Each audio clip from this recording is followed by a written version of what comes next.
Ministro de Finanças, Sr. George Jamaluddin, asoro para a aduana de Curaçao há um scanner de container novo.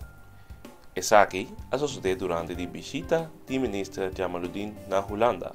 Com o scanner aqui, a aduana para controlar melhor riba mercancia ilegal. O Ministro Jamaluddin explica a importância para comprar scanner de container aqui.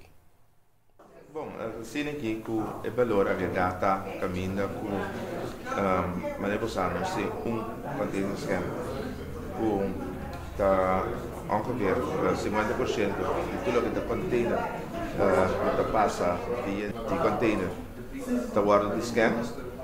Assim aqui também com a parte caminha com agora aqui com dois container scan.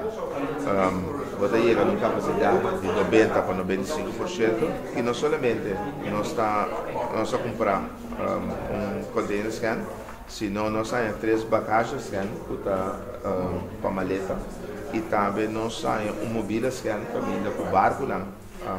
Mas antes nós não podemos controlar barco.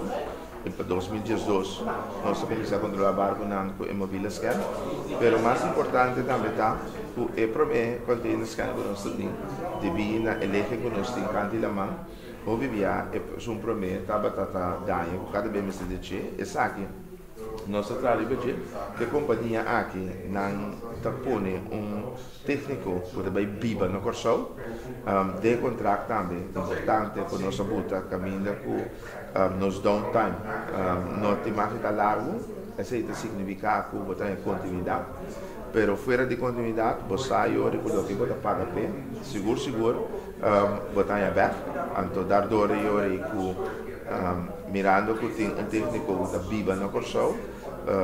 Se acaso algo passa, em 2 horas você está operando e é garantia também para a manutenção de saque de 5 anos.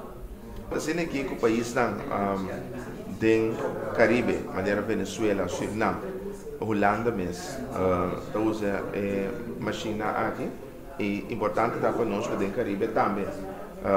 Tem país tão seca, mas explica cá para Suriname, para Venezuela de 18, que vem assim reivindicar prove que ora que a parte de maintenance, que lógico e ora que botinha suporte seca, fora que mas explica que botinha rende não que bibinana um técnico nós não temos que vai ter problema para o mantenimento, então pode garantir a continuidade no momento.